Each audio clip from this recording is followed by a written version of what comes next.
Assalamualaikum warahmatullahi wabarakatuh. Perkenalkan, nama saya Alif Taskia Salama dengan NIM 234208030. Di sini saya akan presentasikan materi tentang kemiskinan struktural pedesaan, faktor dan solusi. Yang pertama adalah pendahuluan.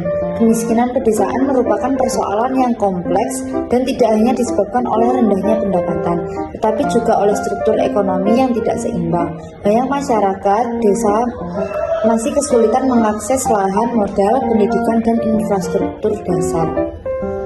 Kehidupan di desa dan kota membuat kesejahteraan masyarakat semakin jauh.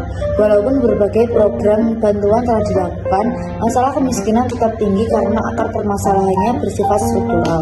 Oleh karena itu, diperlukan kebijakan ekonomi yang inklusif dan menyentuh sumber utama ketimpangan di pedesaan agar pembangunan dapat berjalan berkeadilan. Selanjutnya adalah rumusan masalah.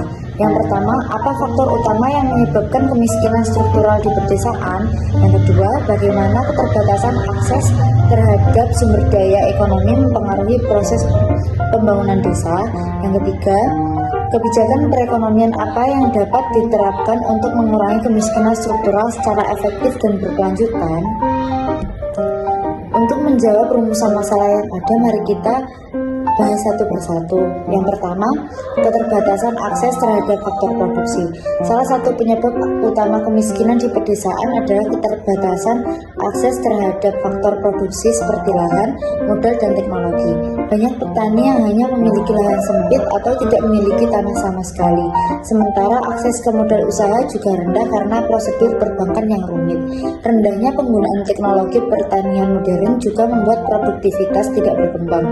Solusi kebijakan yang dapat dilakukan meliputi reforma agraria untuk pemerataan kepemilikan lahan, program kredit usaha rakyat atau KUR untuk membantu modal usaha, serta modernisasi pertanian berbasis teknologi.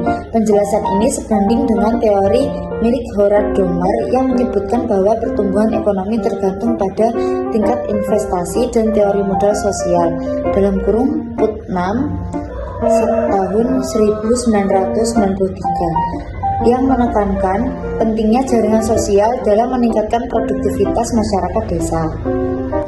Untuk pembahasan yang kedua, yaitu rendahnya kualitas SDM dan pendidikan. Rendahnya kualitas sumber daya manusia menjadi faktor lain yang memperkuat kemiskinan struktural. Banyak masyarakat desa berpendidikan rendah dan tidak memiliki keterampilan yang sesuai dengan kebutuhan ekonomi modern. Akibatnya mereka terjebak dalam pekerjaan dengan upah yang cukup rendah. Solusi kebijakan yang relevan adalah peningkatan kualitas pendidikan melalui program beasiswa atau KIP, pelatihan kerja di balai latihan kerja atau BLK, dan pembentukan desa vokasi untuk pelatihan berbasis potensi lokal. Kebijakan ini didukung oleh teori modal manusia (Schultz tahun 1961) yang menegaskan bahwa pendidikan merupakan investasi jangka panjang dalam meningkatkan produktivitas tenaga kerja, serta teori pembangunan inklusif (Amartya Sen tahun 1999) yang menekankan pentingnya pemberdayaan manusia untuk memperluas kemampuan dan kesejahteraan. Untuk pembahasan yang ketiga, yaitu ketimpangan infrastruktur dan akses pasar. Ketimpangan pembangunan infrastruktur menjadi hambatan besar bagi ekonomi pedesaan. Jalan, transportasi, listrik, dan jaringan internet yang belum merata membuat hasil produksi desa sulit menembus pasar yang lebih luas. Akibatnya, produk lokal kurang kompetitif dan harga jual rendah. Solusi kebijakan yang dapat ditempuh adalah optimalisasi penggunaan dana desa untuk pengembangan infrastruktur, penguatan BUMD sebagai lembaga ekonomi desa, serta pengembangan ekonomi digital desa agar akses pasar menjadi lebih terbuka. Langkah ini sesuai dengan teori keterkaitan ekonomi Hirschman tahun 1958 yang menjelaskan pentingnya hubungan antar sektor dalam mendorong pembangunan serta teori pembangunan tidak merata dalam kurung Myrdal tahun 1957 yang menekankan perlunya intervensi pemerintah agar ketimpangan antar wilayah tidak semakin melebar. Solusi dan kebijakan yang dapat diterapkan adalah untuk mengurangi kemiskinan struktural di pedesaan.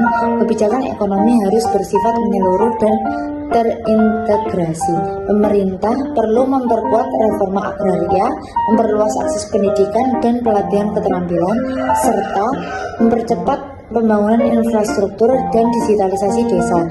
Selain itu, pemberdayaan ekonomi lokal melalui BUMDes dan UMKM desa harus menjadi prioritas untuk mendorong kemandirian masyarakat. Kebijakan ini perlu dilaksanakan secara kolaboratif antara pemerintah, sektor wisata, dan masyarakat desa agar pembangunan lebih efektif, berkelanjutan, dan berdampak langsung pada pengurangan kemiskinan. Selanjutnya, kesimpulan yang dapat diambil dari materi ini adalah kemiskinan struktural pedesaan merupakan hasil dari berbagai faktor ekonomi, sosial, dan kelembangan yang saling berkaitan.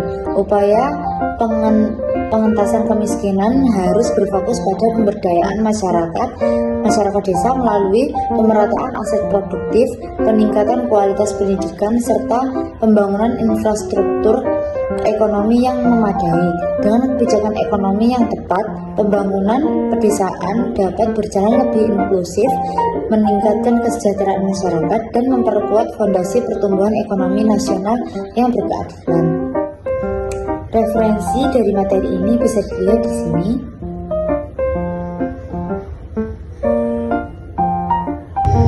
Sekian presentasi dari saya, semoga bermanfaat. Jika ada kurang lebihnya mohon maaf. Terima kasih. Wassalamualaikum warahmatullahi wabarakatuh.